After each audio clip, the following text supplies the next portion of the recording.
Olá, eu sou o João Vitor Xavier e este é o CNN Esportes SA. Todo domingo um convidado especial para falar do mundo dos esportes e do mundo dos negócios. Hoje eu recebo Rodolfo Landim, ex-presidente do Flamengo, campeão do Brasil, campeão da Libertadores, que viveu uma era gloriosa e de ouro no rubro-negro carioca. Vamos saber um pouquinho mais da trajetória e da história de Rodolfo Landim à frente do Mengão. Sócio do Flamengo desde os anos 70, Luiz Rodolfo Landim Machado é formado em Engenharia Civil pela Universidade Federal do Rio de Janeiro e construiu carreira no setor de petróleo e combustíveis. Em 2012, Landim se tornou o vice-presidente de Planejamento e Orçamento na primeira gestão de Eduardo Bandeira de Mello. Após a reconstrução do clube, Landim foi eleito presidente em 2018. Ao longo de 6 anos com Landim, o Flamengo conquistou 13 títulos, com direito a 2 Libertadores e 2 brasileiros.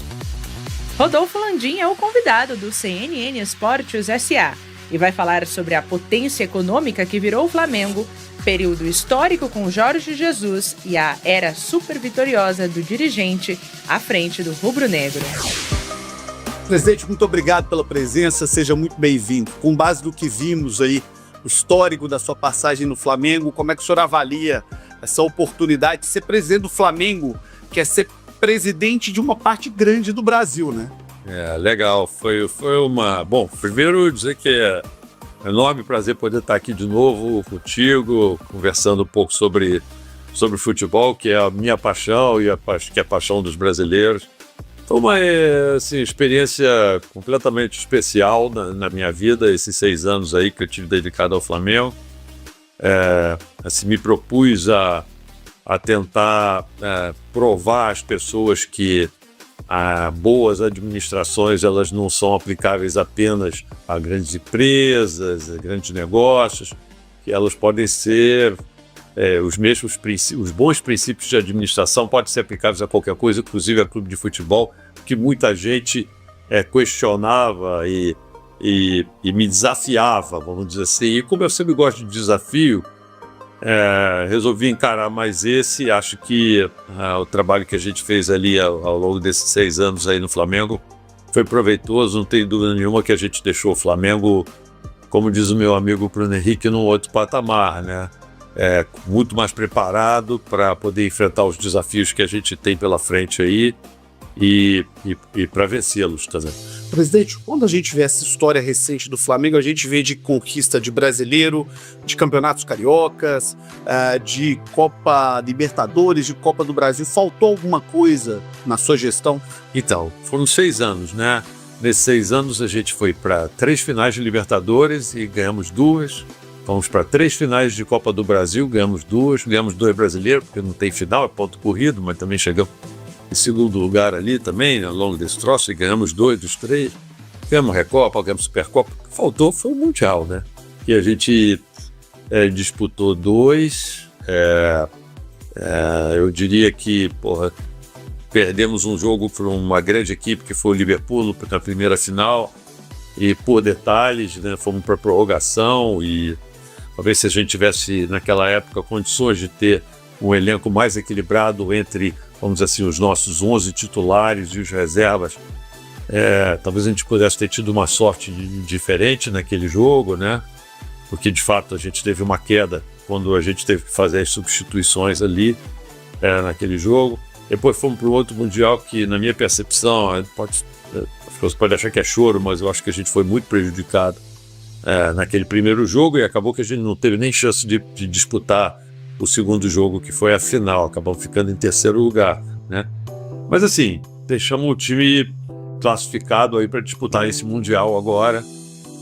Vai ser difícil, né? São 32 clubes, mas... Super Mundial? É um Super Mundial, né? Chama-se de Super Mundial, mas de fato vai ser o primeiro Mundial realmente com a participação de maciça de clubes europeus que estão no topo do ranking, vencedores da Champions League, dos principais clubes da América do Sul, dos principais clubes também da Ásia, da África, de todos os lugares.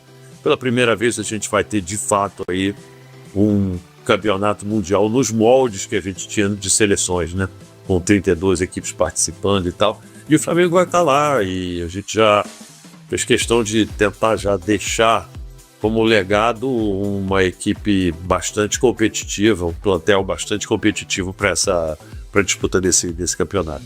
Presidente, está ficando muito grande a distância, né, do futebol sul-americano para o futebol europeu. E muita gente diz que talvez em médio prazo quem possa vir a competir de igual para igual é o Flamengo, pelo dinheiro que tem, pelo tamanho que tem, pela força que é.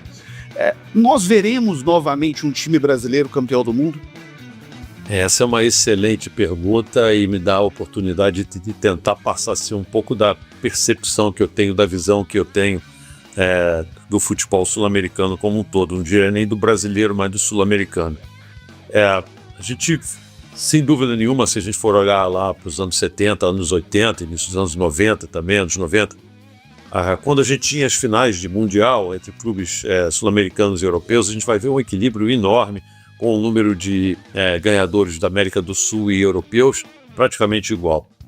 E aí a gente vê agora que nas últimas, 13 versões aí dessas finais, sempre os clubes europeus acabam vencendo.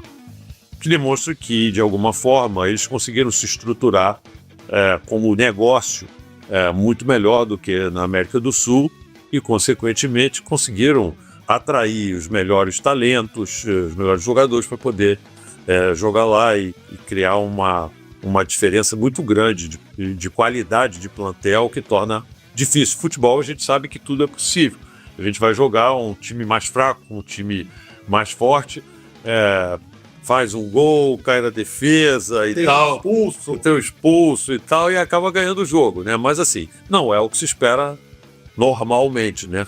Eu acho que assim, sinceramente, se a gente for ver, o jogo mais duro que teve aí nesses últimos anos foi exatamente em 2019, que nós estávamos com uma equipe com um desempenho excepcional. A gente conseguiu disputar com o Liverpool, que era o papa-tudo lá da Europa, de igual para igual, praticamente aquele jogo ali.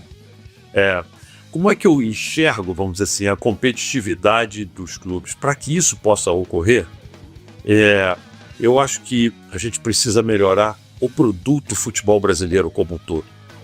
E eu te digo isso aí te dando uma experiência profissional que eu tive na minha vida pessoal.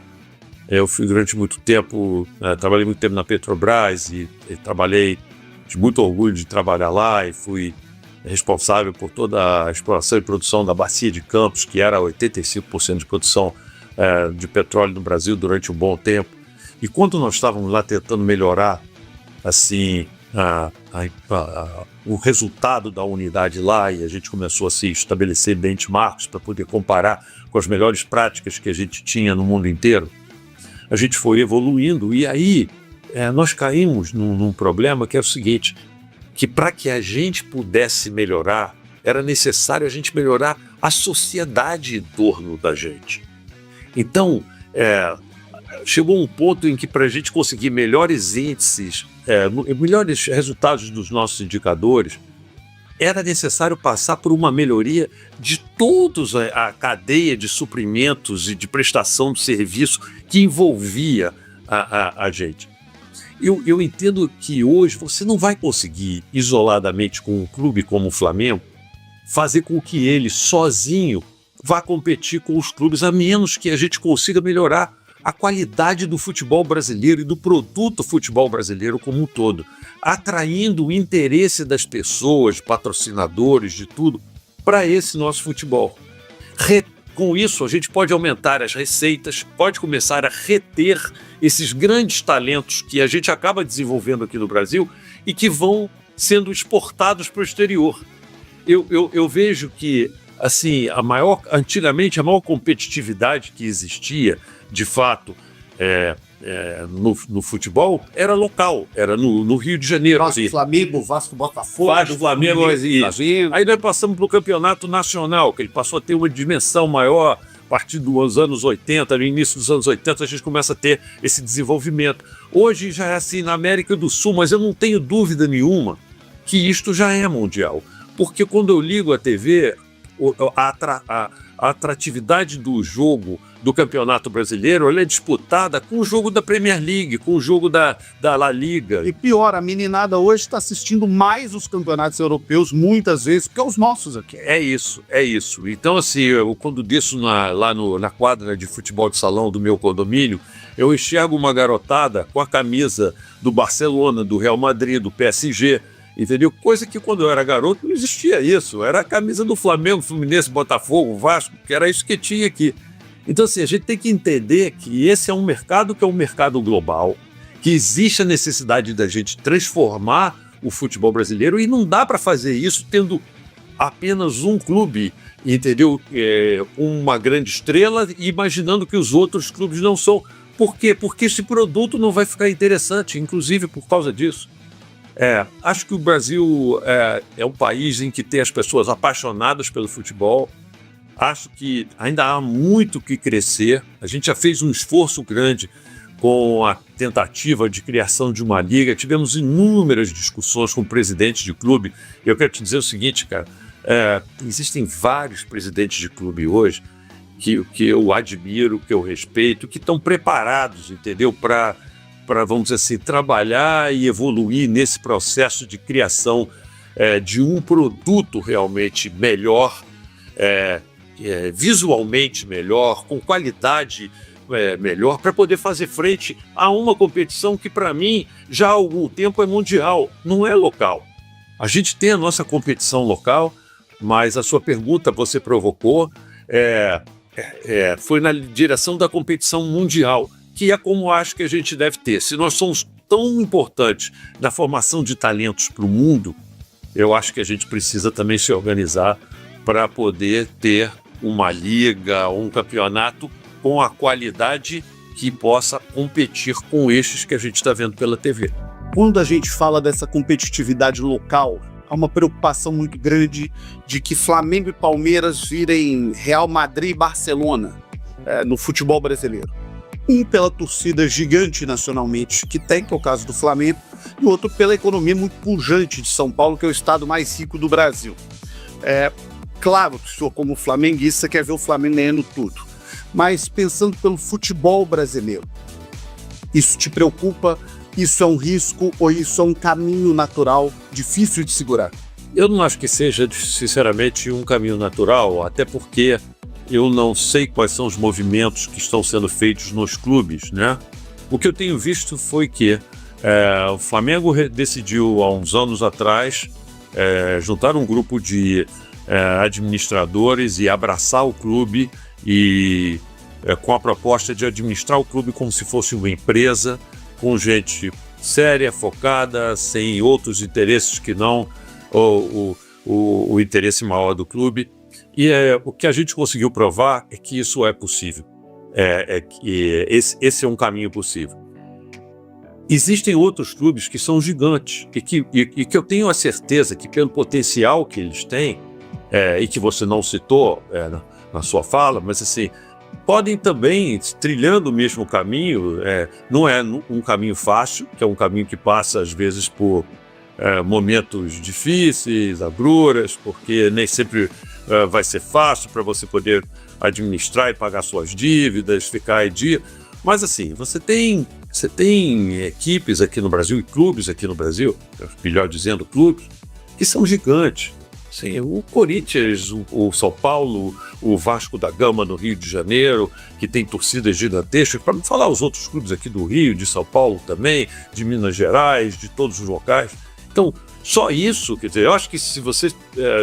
essa receita de bolo que foi implementada no Flamengo e que pode, vamos dizer assim, também ser implementada em outros clubes, talvez tenha sido um pouco mais fácil de implementar no Flamengo, exatamente por esse potencial que ele tem, dessa torcida. Também era duríssimo, porque a dívida era muito grande. Exato. A dívida Isso, num determinado momento, ele era o mau exemplo do futebol brasileiro. Exato, a dívida era triste. Nossa, tá tudo Parece que é fácil. É muito complexa a situação. A dívida era mais de 3 vezes o faturamento do clube.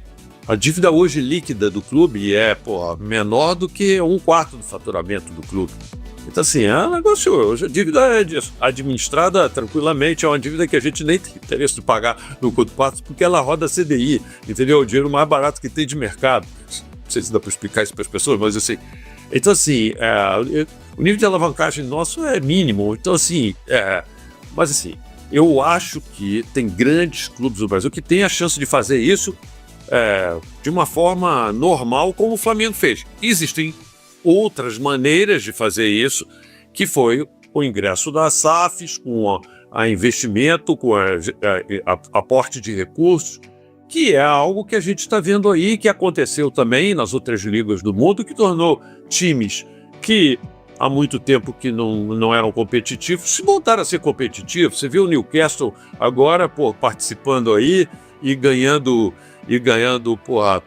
a Copa da Liga. Você vê outros grandes clubes que se tornaram também receberam investimentos de fora fazendo isso. O Lyon tá lá, o Lyon nem tá tão bem assim, né? Mas é bom. Mas vamos pegar o Fulham, que tá no mesmo grupo. E que é lá da França, o PSG. É isso, exatamente, que recebeu o dinheiro e se transformou. Então, assim, então você tem aqueles clubes que de fato têm tamanho e condições de poder, pela sua estrutura, ir tocando adiante e fazendo, ou mesmo se eles quiserem, fazendo um atalho aí, colocando um atalho e buscando recursos de terceiros e tal, transformando em SAF.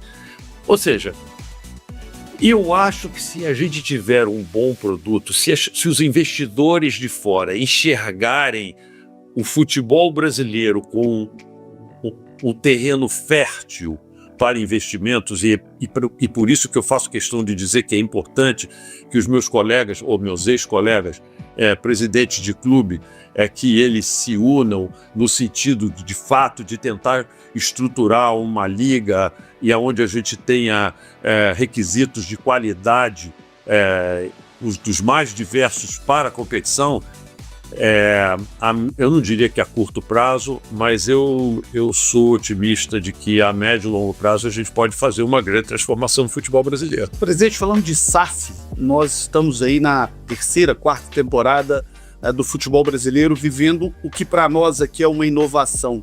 Como é que o senhor avalia esse primeiro movimento, os primeiros clubes? Aqui no Rio de Janeiro, por exemplo, o Botafogo, o senhor citou clubes que há muito não ganhavam. Era o caso do Botafogo, estava numa fila muito grande, ganhou Brasileiro, ganhou Libertadores. Como é que o senhor vê esse primeiro momento do Brasil como SAF? Assim, como é que eu vejo? Assim, o primeiro ponto é falar que o fato de você ser SAF, de você ter investidores e de se tornar numa sociedade anônima, isso não garante boa gestão de forma alguma. Assim, até porque, se a gente for ver, existem inúmeras empresas que acabam quebrando. São empresas, têm donos, são de capital privado e tal, e tem donos. Isso, na verdade, o que garante, vamos dizer assim, o bom desempenho e tal, é a boa gestão que você vai conseguir implementar nesses clubes. E a gente já viu alguns exemplos, de clubes que viraram SAFs, foram mal administradas e se deram mal. Outras que tiveram aporte de recursos e se deram bem. Outras que tiveram aportes de recursos, vamos dizer assim, muito além, talvez, assim, do que era a capacidade, vamos dizer assim, normal de geração de receita, e que, obviamente, a gente que está aqui, que entende alguma coisa de administração financeira, olhava assim e dizia, meu amigo, isso aí não se sustenta. O dinheiro não vai voltar. O dinheiro não vai voltar, vai chegar uma hora que isso vai acabar, entendeu? Então a gente via isso acontecendo em alguns clubes. Alguns deles já começaram a dar sinais de que isso ia acontecer, mas isso é natural, cara. Assim, isso é natural. Eu vejo como extremamente positivo, tá certo? A criação das SAFs e o aporte de recursos, porque ele entra na linha daquilo que eu falei com você, da melhoria da qualidade do futebol como um todo. Melhora o ecossistema. Melhora o ecossistema. Você ter investimento para o futebol é importante para a gente poder fazer um produto bom. Quem vai querer ver um campeonato, pagar para ver ou perder seu tempo para ver um campeonato onde se só tem jogos ruins, né? Exato, de baixa qualidade, entendeu? O fundo é isso. Por que as pessoas hoje ligam a TV para ver Premier League? Porque lá você sabe que tem um nível de investimento, os caras atraem, tem recurso para poder contratar grandes jogadores, mesmo os times médios lá, conseguem contratar bons jogadores brasileiros aqui que estão nos grandes times brasileiros. Seriam os craques aqui, né? Exatamente. Então, assim, as pessoas acabam vendo. Por quê? Porque o futebol é de qualidade. A gente precisa quebrar esse ciclo vicioso que existe de que você não tem recurso, você forma teu jogador, não tem como pagar ele vai lá para fora, e aí você volta de novo a ter um desempenho ruim. Então, assim, é isso. Voltando ao Flamengo, o senhor disse agora há pouco, o senhor é um homem das finanças, o senhor é um homem do mercado. Se o Flamengo hoje fosse uma SAF, quanto valeria essa SAF do Flamengo de maneira aproximada, comparado com o mercado do que já foi demonstrado? E segundo ponto disso, o senhor acredita que o Flamengo um dia será uma SAF? Tá, então 2 perguntas boas. A primeira é assim, a gente deixou o Flamengo gerando aí uns 300 e poucos milhões vamos pegar as médias dos últimos anos, né, de EBITDA, gerando um fluxo de caixa líquido de 200 milhões. Cara, eu acho que o Flamengo hoje, como instituição, assim, com múltiplo, assim, e ainda enxergando o potencial que ele tem de crescer, que eu acho que é um ponto importante falar, né? A gente sai de uma torcida geralmente inferior a 20% e cresce nesses 6 anos para algo como 24 e pouco por cento, muito focado, que eu fico muito feliz com isso, na turma jovem, porque isso é um legado que a gente deixa, que esse garante o torcedor do futuro. Exatamente. Então, assim, então eu acho que pelos múltiplos, o Flamengo seria uma instituição que, se fosse ser vendida, valeria $1 bilhão. Perto de 6 bilhões de reais. Seria de longe a maior SAF do Brasil. Disparado. E a segunda parte, o senhor acredita que um dia o Flamengo possa ser uma SAF? Eu acredito que não, porque enquanto sem haver uma necessidade imperiosa, é o que eu vejo, com o movimento geral dos clubes do país, os clubes, as associações esportivas não fazem SAF. A SAF, infelizmente, e eu acho que para os grandes clubes isso não existe, essa necessidade, né? Mas eu acho que para clubes pequenos existe e seria bom, mas é muito difícil você conseguir convencer os sócios daquela associação desportiva de transformar aquele SAF. E tem vários motivos para isso, né? Sei lá, tem os aspectos, eu acho até dos sócios pessoais e tal, porque quando você vende, o sócio deixa de ter poder, né? Ele deixa de poder participar das decisões do clube, ele vai vender e nunca mais ele vai poder participar das decisões e tudo isso. O que o senhor está dizendo é um contrassenso quando se pensa em mercado. Quando uma empresa está muito bem, o caminho... Mas isso aqui não tem... Futebol é paixão, amigo. Se fosse lógica empresarial nisso aqui, os clubes não estariam, a grande maioria deles, quebrados, tá certo? Eu concordo plenamente, mas quando a gente vai pensar em mercado, toda empresa que está indo muito bem, o caminho natural é bater o sininho lá na bolsa, ir para o mercado, faturar bilhões com IPO e todo mundo feliz. O que o senhor está dizendo é que o futebol é exatamente o contrário. Para virar SAF tem que estar mal, né? Tem que estar mal. Esse é o exemplo que a gente vê. Vamos dar uma olhada, por exemplo, no que aconteceu no futebol brasileiro. Salvo raríssimas e honrosas exceções, tá certo?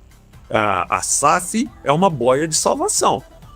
Para quem, tá em situação caótica, entendeu? Naquele momento, e vivendo apertado, com fluxo de caixa apertado, sem dinheiro para poder pagar as contas, sem oportunidade, sem chance no mercado de poder levantar novos recursos, aí o cara vai passar, ele acaba vendendo o clube para ter alguma forma de ingresso de recurso para poder sanar as necessidades imediatas ali da instituição. Então é como eu vejo. A situação hoje que o Flamengo está, ela é confortável, graças a Deus. A gente deixou o Flamengo numa situação muito boa e o Flamengo não precisa disso. Acho que a gente tem condições de competitividade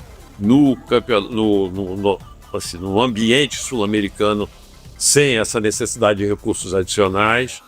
E acho o seguinte, que se isso vier a ocorrer, vai ter que passar pela vontade, vamos dizer assim, dos sócios do clube, que hoje, majoritariamente, talvez por não terem essa necessidade, a exemplo do que aconteceram com clubes aí, com irmãos como o Vasco, que estava sem dinheiro para pagar conta de água, conta de luz e tal, num momento como esse, o cara prova, meu amigo, tem aqui uma oportunidade de aparecer um dinheiro aqui, o cara vai lá e pega aquilo.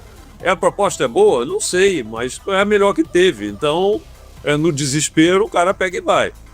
Obviamente, o que a gente fez e trabalhou foi exatamente para evitar que algum dia estruturar o clube com processos e procedimentos e tal, e regras, para que esse evento jamais viesse a ocorrer. De volta com o CNN Esportes S.A. com o ex-presidente do Flamengo, Rodolfo Landim. Eu quero saber do estádio do Flamengo. O senhor começou esse projeto com o Flamengo, desenvolveu o projeto, comprou o terreno. Como é que o senhor avalia este projeto e esse momento para o futuro do Flamengo, presidente? Por mais que a gente diga que o Maraca é nosso, a gente canta, o Maraca é nosso e tal, o Flamengo quer ter o seu próprio estádio. A gente sabe que o Maracanã é um estádio que foi construído e já cansa de ter decisões judiciais para fazer outro clube jogar lá em momentos, às vezes, importantes, estratégicos do andamento do campeonato da gente. E é compreensível, sinceramente falando, é compreensível porque aquilo foi construído com dinheiro de todo mundo, entendeu? Então, assim, o Vasco não precisa tanto, porque talvez precise de alguns jogos, porque na maior parte das vezes quer mandar seus jogos mesmo em São Januário. O Botafogo já tem o estádio do Engenhão, eu já conversei muito com o Textor a respeito disso, ele tem lá as estratégias lá para aquele estádio. Flamengo e Fluminense não, se uniram, são sócios de Maracanã, ficamos sócios aí ao longo desses 6 anos, que na verdade a gente conseguiu convencer na época o governador Witzel de nos dar, naquela época precariamente, vamos dizer assim, a administração do estádio, mas isso foi se renovando, até que a gente conseguiu definitivamente por 20 anos ficar à frente do Maracanã. Mas, sinceramente falando, não é o nosso estádio. E assim, e quando a gente vê a forma com que os novos estádios são desenhados e pensados e tudo isso, e para isso a gente contratou uma empresa de engenharia que é especialista em estádios e uma parte associada com discussões da parte de marketing esportivo, que a gente quer fazer queria fazer pelo menos, né? Era um grande mix ali, onde você ia ter um espaço para o torcedor raiz do Flamengo, e nesse espaço do torcedor raiz não tem razão para ele sentar bonitinho, confortável, que nem todos os outros. A gente quer que ele assista ali do jeito que ele gosta, que é em pé mesmo. Quando você vai lá na Norte, você vai na Sul ali, você vai assistir em pé, porque não adianta você comprar, você tem um lugar sentado para ninguém assistir sentado. A velha geral dos personagens do Flamengo. É isso, vamos todos lá para assistir tal. E ali você vai ter um ingresso, vamos dizer assim, um pouco mais popular e tal. E você tem um espaço, aí já com conforto e com capacidade de você dar um valor agregado de serviço que você possa faturar mais. Nos estudos que a gente fez, preliminares, que foram conduzidos por uma empresa que super, a empresa Arena, que a mais especializada empresa em projetos de arena aqui no Brasil, com consultorias externas e tudo, a gente acredita que teria, vamos dizer assim, a chance de ter uma receita adicional livre de pelo menos 200 milhões a mais com a gestão íntegra de um estádio maior e com maior capacidade e com a possibilidade de oferecer produtos com valor agregado muito grande.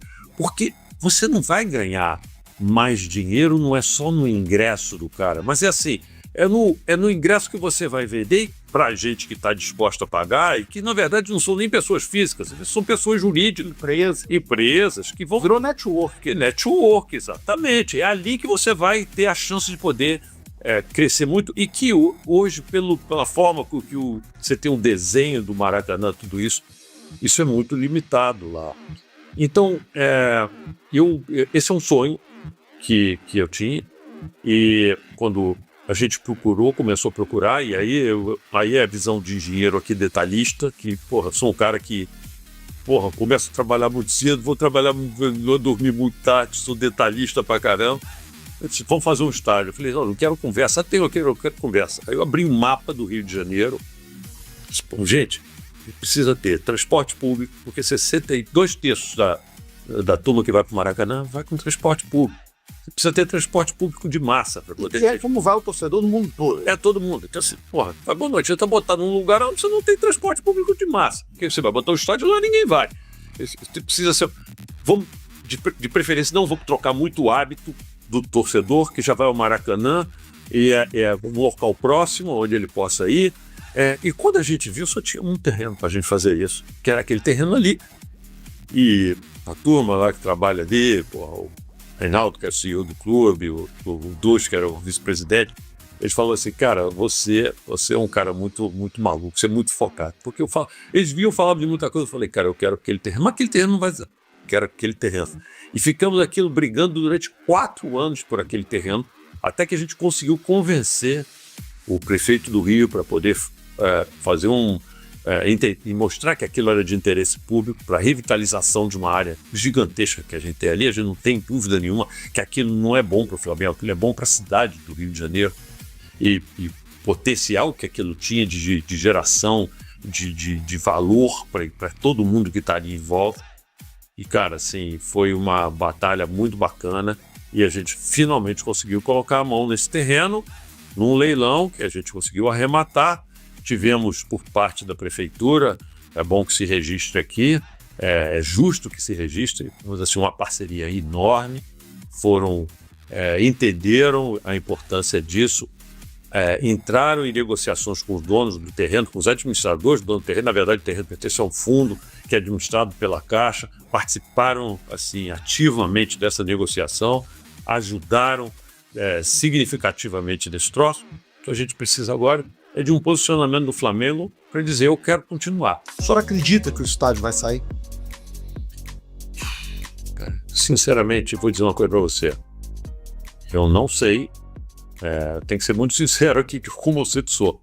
Eu não sei porque eu não tenho visto, vamos dizer assim, ações claras. Eu tenho visto muitas pessoas começarem a tentar fazer narrativas, que é a palavra que se gosta hoje em dia, né? Narrativas sobre o estádio, dizendo, não, vai custar muito mais caro do que ia. Não é verdade. Não ia haver dinheiro, isso ia impactar o desempenho esportivo do clube, que é uma forma que tem para você dizer, botar a torcida contra. Isso é óbvio, ninguém vai perder qualidade. Vai perder a qualidade. Então, assim, é importante que a torcida, todo mundo saiba, assim, no final do ano passado, a administração do clube ainda, eu à frente da administração, encaminhou um orçamento para o clube, na verdade, que ele era composto de 2 partes totalmente segmentadas. Uma parte que era a administração do clube, como ele é hoje, e um projeto com um orçamento específico para o estádio, que não se comunicava com isto aqui, era independente. E isto foi solicitado que fosse dado ciência ao Conselho de Administração do clube e votado. Pela primeira vez desde o Conselho de 1992, que o Conselho de Administração deixou de analisar uma proposta de orçamento do clube. Eu não estou dizendo que ela poderia ser analisada e rejeitada, mas ela não deixou ser votada. Por acaso, o presidente do Conselho de Administração na época, da época, é o atual presidente do clube e não votou em votação, porque disse que queria botar um outro para votar em outro momento. Então, eu não sei o que vai ser trabalhado, como vão ser as narrativas que vão ser faladas, mas assim, dizer que não tem...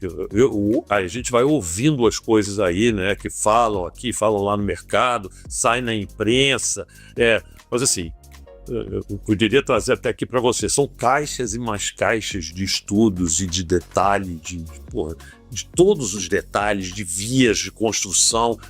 Você acha, sinceramente, que na Prefeitura do Rio de Janeiro as pessoas iam dar sequência a uma coisa louca dessa, que se não fosse um projeto super embasado? Eu peço, sim, em defesa do estudo do que a gente fez, que se chame aqui prefeito do Rio de Janeiro, o seu staff todo lá, que ficou discutindo e analisando conosco, sobre a qualidade do produto que a gente forneceu. Eu acho o seguinte, a atual administração já falou no passado que acha que o Flamengo, essa é uma frase falada e não foi falada uma vez, foi falada diversas vezes, que o Flamengo é como uma Madonna, não deve ter um local só para se apresentar, ela deve fazer show em tudo quanto é lugar. Não deveria ter uma casa, deveria ser que nem a Madonna. Eu acho que o Flamengo tem que estar visitando todo o país, como você falou, é o clube que tem participação nacional. Eu tenho assim, orgulho de ter sido, vamos dizer assim, a pessoa que mais insistiu, por exemplo, com o presidente Rubens, aqui do Rio de Janeiro, da FERJ, de tentar convencê-lo de transformar o Campeonato Carioca num campeonato nacional, fazendo com que aqueles jogos, não estou dizendo os grandes clássicos, mas fazendo os jogos do Flamengo com os clubes que não são os grandes clubes do Rio, que pudessem ser feitos espalhados pelo Brasil inteiro. Por quê? Porque é uma maneira que tem de você tornar essa torcida que está fora mais fidelizada, já que eles não têm oportunidade, às vezes, de poder ver o Flamengo. Então, se você leva, você tem que levar o Flamengo para lá. Então, sim, eu sou o primeiro a achar que o Flamengo precisa, de fato, ir. Mas eu não tenho dúvida nenhuma que nos principais campeonatos, onde você tem uma competitividade muito grande, como é o Campeonato Brasileiro, você deixar de ter o seu estádio, você não jogar no seu estádio, você tem, inclusive, perda técnica. Se você tiver que sair rodando, porque você vai cansar mais seus jogadores, você vai ter a oportunidade que você tem que jogar. Fator casa. Fator casa, e ainda cansa se você tiver que ir para outro estado para poder jogar lá. Então, sim, mas é uma visão pessoal. Assim, eu acho, sinceramente, como sempre sou, bem sincero, eu tenho dúvidas se essa administração atual ela é comprometida com a construção do estádio. Tudo que eu tenho visto, sinceramente, apesar de na campanha ter sido dito que apoiava a construção do estádio, tudo que eu venho sendo dito, ouço sendo dito, e aí vazado que coisas pequenas são passadas para a imprensa para já ir, vamos dizer assim, diminuindo, tentando já mudar a narrativa para tentar, no sentido de arrumar uma desculpa para não fazer. Estou sendo bem franco aqui, mas assim, eu não tenho o menor interesse, sinceramente falando, de que essa coisa, mas isso é uma das motivações que eu poderia ter para pensar em um dia voltar para o Flamengo. Se esse projeto não fosse levado adiante, essa é uma coisa que pode me motivar no futuro a pensar duas vezes. Para fechar, tá chegando o Mundial de Clubes, está animado com o Mengão? Eu tô direto, tô lá, no dia 16 estarei lá no estádio, no dia 20 estarei lá no estádio, no dia 24 estarei lá no estádio. Se Deus quiser, o Flamengo vai passar da fase de grupos, vai estar no dia 28, no dia 29, se passar em segundo, que eu espero que passe em primeiro, vai estar em Cincinnati, eu estarei lá. Se tiver no dia 29, vai estar em Miami, eu estarei lá, eu vou estar lá. Eu vou lá na minha arquibancada com a minha camisazinha do Mengão, torcendo pro Mengão. Não só eu e toda a minha família. Eu, minha esposa e meus 3 filhos vamos estar lá. E minha neta também, que tem 3 anos de idade, está indo comigo também para lá. Presidente, obrigado pela entrevista. Tá bom. Ótimo papo te ouvir. Obrigado. Nada, eu que agradeço a oportunidade e um abraço aí a todos os telespectadores também. Muito obrigado. Rodolfo Landim, ex-presidente do Flamengo, aqui no CNN Esportes SA, no oferecimento de Gerdau. O futuro se molda. Obrigado e até o próximo domingo.